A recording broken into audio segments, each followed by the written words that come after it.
Friends, स्वागत आपका फिर से हमारे चैनल ब्रिलियंस 53 में। तो हमने इसके प्रीवियस लेक्चर नंबर 34 में प्रश्न नंबर 184 जिसमें पढ़ा था मानवीय मूल्यों के विकास में विद्यालय की क्या भूमिका है। आज के इस वीडियो लेक्चर में हम लोग वर्तमान भारतीय समाज में प्रारंभिक शिक्षा का ये लगभग खत्म होने वाला है सीरीज। इसके बाद सेकंड पेपर स्टार्ट होगा। सेकंड पेपर का आप लोग सिलेबस जाके देख लीजिए, मैंने उसका लिंक इस वीडियो के डिस्क्रिप्शन बॉक्स में दे दिया है। हमारे चैनल को पहली बार देख रहे हैं सेकंड सेमेस्टर वाले, तो चैनल को सब्सक्राइब कर दीजिए, ऑल वाले बेल आइकन पर प्रेस कर दीजिए। इस वीडियो के डिस्क्रिप्शन बॉक्स में टेलीग्राम का लिंक है, वहाँ से जुड़ के आप लोग पीडीएफ डाउनलोड करके वहाँ पे आप लोग एग्जाम के टाइम रिवाइज कर सकते हैं, पढ़ सकते हैं, नोट्स बना सकते हैं। तो चलिए शुरू करते हैं। प्रथम सेमेस्टर वाले प्रशिक्षुओं के साथ भी हमारे इस चैनल को शेयर कर दीजिएगा। प्रथम सेमेस्टर मैंने पूरा सिलेबस पीवाईक्यू और वीडियो सॉल्यूशन के साथ पढ़ा दिया है, जितने भी प्रीवियस ईयर हैं। प्रश्न नंबर 185 क्या है?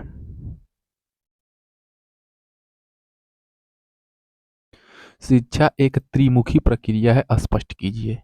यानी कि education is tripolar process, explain. तो आपको एक्सप्लेन करना है। तो शिक्षा क्या है? त्रिमुखी प्रक्रिया है। त्रिमुखी मतलब तीन मुख है। तीन मुख क्या होता है? ट्रायंगल होता है। तो यहाँ पे क्या जाएगा? टीचर, करिकुलम और स्टूडेंट।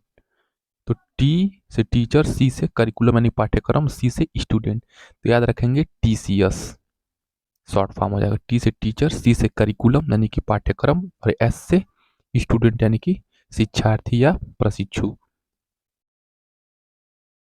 तो शिक्षा एक द्विमुखी प्रक्रिया है।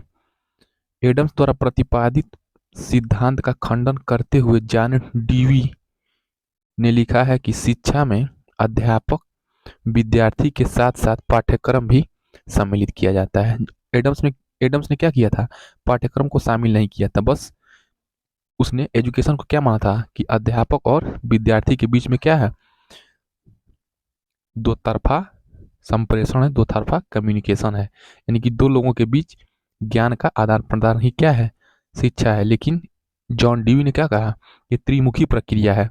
उन्होंने ये बताया कि नहीं,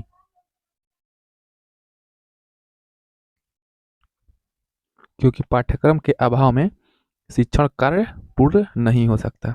बिना सिलेबस के क्या पढ़ाना है? कभी कक्षा शिक्षण कंप्लीट होगा नहीं हो पाएगा। तो यानी कि पाठ्यक्रम भी जरूरी है। जॉन डीवी का मानना है कि जॉन डीवी का मानना है कि शिक्षा प्रक्रिया में शिक्षक अपने छात्र को निश्चित समय में, निश्चित विधि से या निश्चित मेथड से निश्चित विषय वस्तु को निश्चित स्थान पर प्रदान करता है। इसलिए शिक्षक शिक्षार्थी के साथ ही साथ निश्चित पाठ्यक्रम का होना भी आवश्यक है। तो देखिए, इसका एक डायग्रामेटिक सॉल्यूशन दिया है यहाँ पे। पाठ्यक्रम यानी कि करिकुलम कह देंगे इसको, CURRICULUM।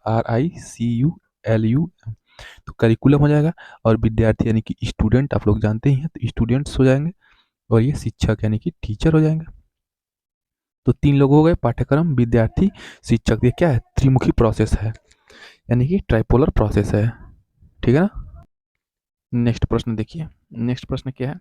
देखिए, वर्तमान भारतीय समाज में प्रारंभिक शिक्षा द्वितीय सेमेस्टर प्रथम प्रश्न पत्र एक दो वीडियो में खत्म हो जाएगा। प्रीवियस ईयर लगा के हम लोग खत्म कर देंगे उसको। 186 वैदिक कालीन शिक्षा की विशेषताएं लिखिए। तो वैदिक काल में शिक्षा की विशेषताएं अथवा शिक्षा के उद्देश्य इस प्रकार थे: मोक्ष प्राप्त करना, संस्कृति का संरक्षण की कल्चर का संरक्षण, यानी कि हिंदू मुस्लिम सब लोग क्या करते हैं? अपने सभ्यता संस्कृति का क्या करते हैं? रक्षण करते हैं। उसी प्रकार वैदिक कालीन शिक्षा की विशेषता थी मोक्ष प्राप्त करना, संस्कृति का संरक्षण। स्वस्थ चरित्र का विकास, ये सारे धर्म में क्या है? ये चीजें रिलेटेड हैं। स्वस्थ चरित्र का विकास, सामाजिक कुशलता की प्राप्ति, व्यक्तित्व का विकास, ये सारी चीजें थी वैदिक कालीन शिक्षा की विशेषताएं। नेक्स्ट प्रश्न देखिए, 187वां प्रश्न। शिक्षक और शिक्षार्थी के संबंध में रविंद्रनाथ टैगोर के विचारों को संक्षेप में लिखिए। तो चलिए, शिक्षक और शिक्षार्थी के संबंध में रविंद्रनाथ टैगोर जी के क्या विचार थे, क्या मत थे, उनका क्या मानना था, क्या सोच था, उसको लिखना है। यानी कि टीचर और स्टूडेंट के बीच में कैसा रिलेशन होना चाहिए, ये रविंद्रनाथ टैगोर के जो कहे हैं वही लिखना है। तो शिक्षक और शिक्षार्थी के संबंध में टैगोर मानते हैं कि उनके समक्ष जो बालक आता है वह दैवी प्रकाश से युक्त होता है, यानी कि दैवी प्रकाश आप लोग समझ रहे होंगे, से युक्त होता है, और शिक्षक का प्रमुख दायित्व तो इस प्रकाश को देखना है। जो शिक्षक भावी यश, यानी कि भावी यश के तेज प्रकाश को नहीं देखते, अपने ज्ञान पद एवं राष्ट्र भाव के दर्पण में उससे सर्वदा घृणा करते हैं, वे एक शिक्षक के पद के अयोग्य हैं। यानी कि ऐसा शिक्षक जो किसी बच्चे के अंदर उसके जो होने वाले भविष्य का जो यश है, उसके अंदर यश आप लोग समझ रहे होंगे, यश या कीर्ति, उसके जो तेज प्रकाश है, यानी कि उसका जो आगे बढ़ने की इच्छा है, लालसा है, या ज्ञान और पद और राष्ट्र के प्रति समर्पित नहीं रहते हैं, उस भावना से नहीं पढ़ाते हैं, वैसे शिक्षक क्या है, शिक्षक के बनने के लायक नहीं है। यानी कि विद्यार्थी के संदर्भ में उन्होंने बहुत सारे गुणों की परिकल्पना की है। शिक्षक के पद में तो उन्होंने ये कहा है कि जो देश के प्रति समर्पित, ज्ञान और राष्ट्र के प्रति हमेशा समर्पण की भावना से न पढ़ाएं या हमेशा घृणा करके पढ़ाएं, तो ये ऐसे टीचर नहीं है। ठीक है। लेकिन बच्चों के संदर्भ में क्या कहा है, कहे हैं सॉरी, रविन्द्रनाथ टैगोर जी, तो विद्यार्थी के संबंध में उन्होंने बहुत सारे गुणों की परिकल्पना की है, जिनमें से कुछ प्रमुख गुण इस प्रकार हैं। व्यवहार में विनम्रता, नियमों का अनुपालन, व्यवस्था तथा स्वच्छता में रुचि, निंदनीय, असभ्य व दोषपूर्ण बातों से दूर रहना, व्यक्तिगत व सामाजिक जीवन में अनुशासन बनाए रखना, आंतरिक बल व प्रकाश अनुभूति, उच्च अभिलाषा, सौंदर्य के प्रति लगाव, स्वतंत्र विचार, भक्ति व तपस्या, शांति व साधना। ठीक है। नेक्स्ट प्रश्न देखिए 188। प्रश्न नंबर 188 क्या है, जन संचार माध्यमों की बढ़ती भूमिका एवं प्रभावों को अपने शब्दों में लिखिए। तो ये प्रश्न आप लोग निबंध के तौर पे बना के लिख सकते हैं। ठीक है। इसमें क्या करना है, जन संचार माध्यम, जन संचार माध्यम यानी कि कम्युनिकेटिंग मीडियम। तो कम्युनिकेटिव मीडियम क्या होता है आपका, यानी कि मीडिया से रिलेटेड है, तो कम्युनिकेटिव मीडिया से की बढ़ती भूमिका एवं प्रभाव को अपने शब्दों में लिखना है। तो आप आज आप लोग देख रहे हैं कितना जनसंचार माध्यम, टेलीफोन है, मोबाइल है, लैपटॉप है, पीसी है, ये सारी चीज़ें हैं जनसंचार माध्यम। तो हमारे देश में साक्षरता के प्रसार के साथ ही समाचार पत्रों तथा टीवी चैनलों की मांग में तेजी से वृद्धि हुई है। ठीक है।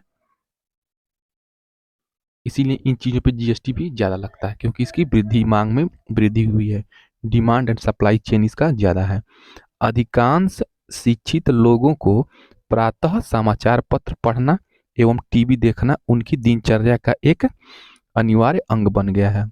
स्वतंत्रता संग्राम के समय समाचार पत्रों ने राष्ट्रीय चेतना के विकास में अत्यंत महत्वपूर्ण भूमिका निभाई थी। ये आप लोग भी जानते हैं, जब देश गुलाम था तो बड़े बड़े महापुरुष और क्रांतिकारी वीरों के कवि कवि कविता के माध्यम से, गद्य पद्य के माध्यम से, शायरी, शेरो शायरी के माध्यम से जो हमारे जनसाधारण थे, देश के देशवासी थे, उनको क्रांति के लिए क्या किया जाता था, तैयार किया जाता था। उन्हें राष्ट्रीय आंदोलन के लिए क्या किया तैयार किया जाता था। आजकल अनेक स्वतंत्रता सेनानियों ने स्वयं के समाचार पत्रों का मुद्रण और वितरण प्रारंभ किया तथा अपने समाचार पत्रों के माध्यम से उन्होंने देशवासियों को अंग्रेजी शासन के दौरान देश की दुरावस्था से अवगत कराकर उनमें साहस तथा ओज भरने और स्वतंत्रता संग्राम को सफल बनाने के लिए उन्हें प्रेरित करने का प्रयत्न किया। ऐसे प्रयास करने वाले अनेक स्वतंत्रता सेनानियों को गिरफ्तार कर लिया गया था और उनका प्रकाशन रुकवा दिया गया था। ये आप लोग भली भांति परिचित होंगे।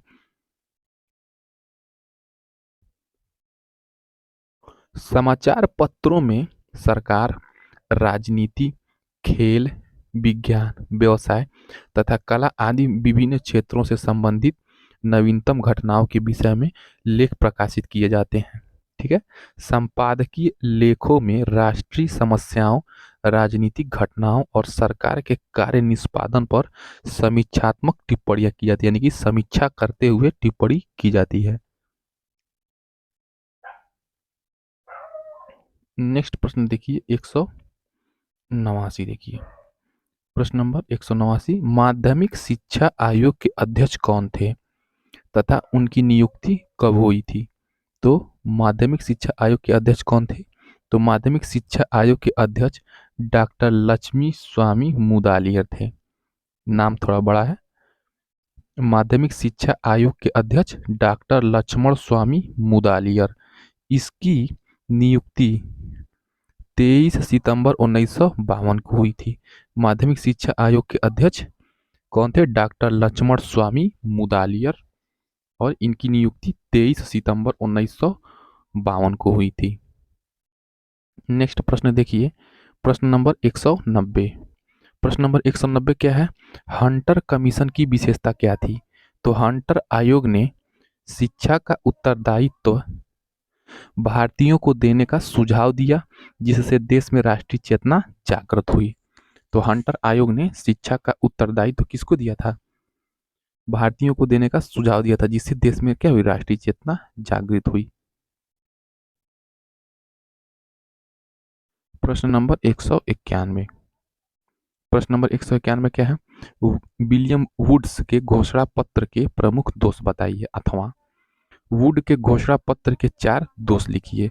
तो वुड के घोषणा पत्र के दोष: 1947 के पहले हमारा देश क्या था? ब्रिटिश का गुलाम था, अंग्रेजों का गुलाम था। उस टाइम बहुत सारे अंग्रेज विद्वान आए, कुछ गवर्नर के रूप में, कुछ गवर्नर जनरल के रूप में, ठीक है। तो उसमें से एक था वुड, विलियम चार्ल्स वुड।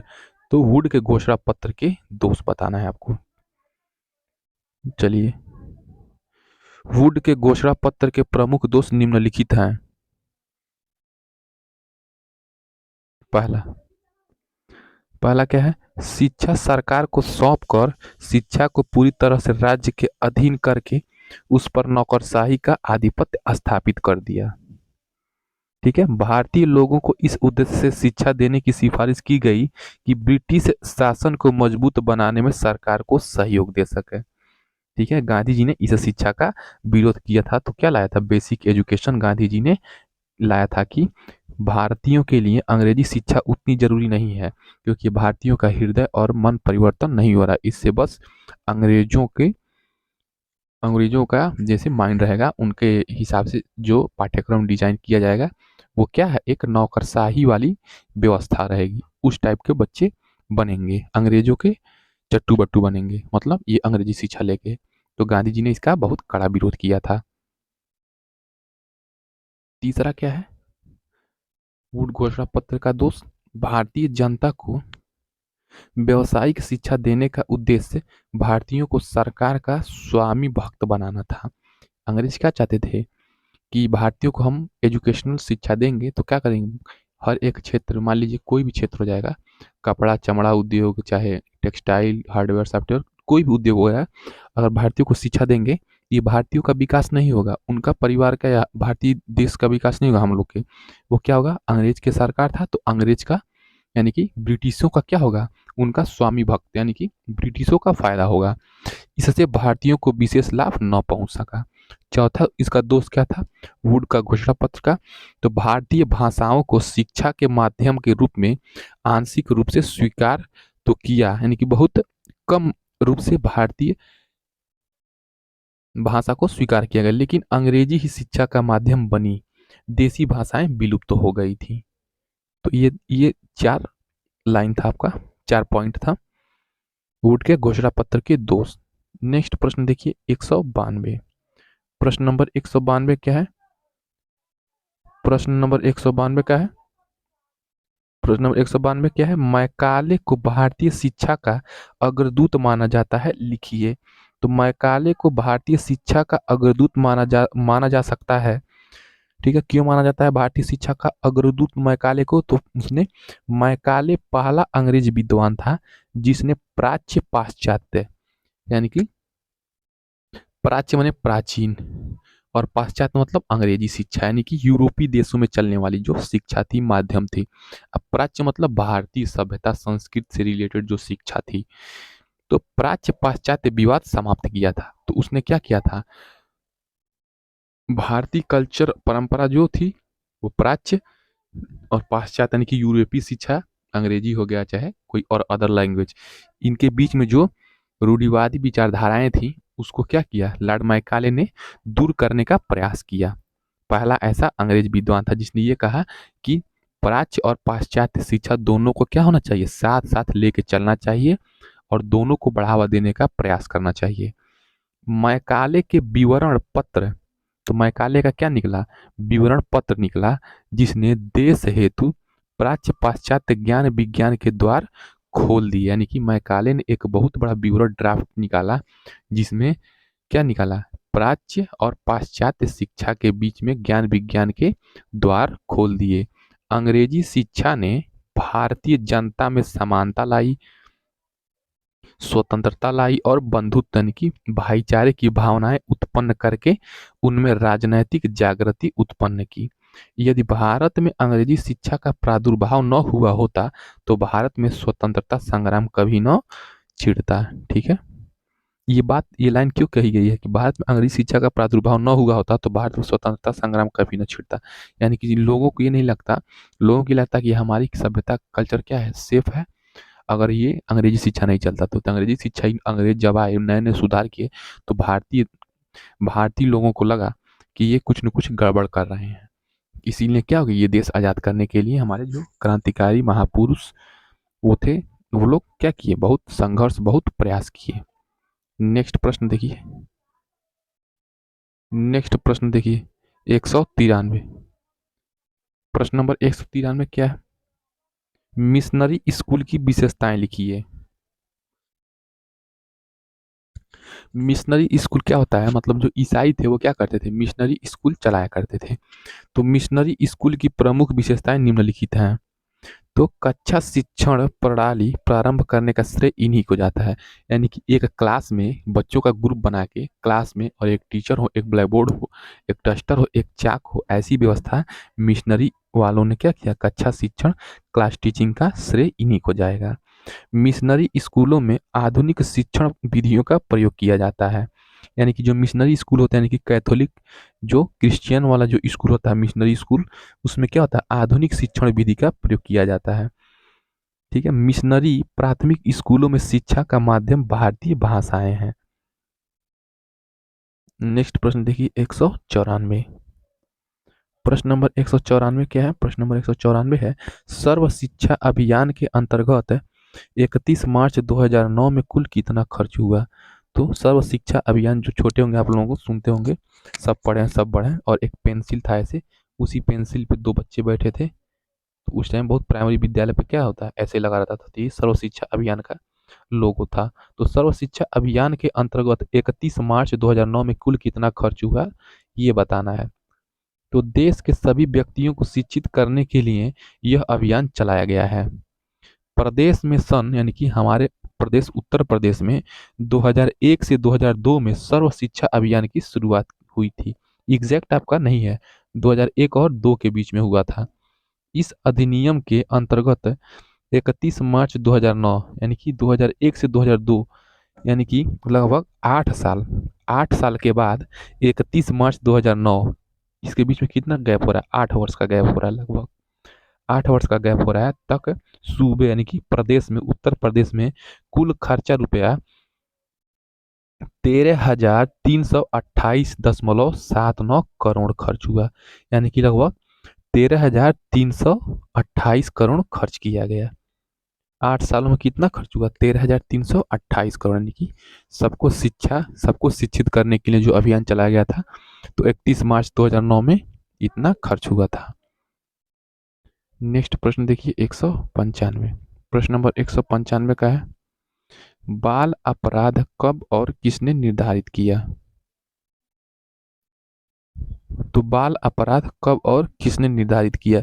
तो बच्चे द्वारा कोई कानून विरोधी या समाज विरोधी कार्य जब किया जाता है तो उसे किशोर अपराध या बाल अपराध कहते हैं। कानूनी रूप से बाल अपराध 8 वर्ष से अधिक, यानी कि बाल अपराध जब बच्चा 8 वर्ष से अधिक रहेगा तथा 16 वर्ष से कम, यानी कि 16 वर्ष से कम, 8 वर्ष से अधिक और 16 वर्ष से कम आयु के बच्चों द्वारा किया जाता है। भारत में बाल न्याय अधिनियम के अंतर्गत ऐसे बच्चों को बाल न्यायालय के सामने उपस्थित किया जाता है। 1986 में क्या आया था, आपका शिक्षा नीति आया था, वो भी पूछता है, वो प्रश्न आप लोग पढ़ लीजिएगा, इसके प्रीवियस लेक्चर में है। तो 1986 संशोधित 2000 के अनुसार 16 वर्ष अपराधी की श्रेणी में शामिल वर्ष की आयु की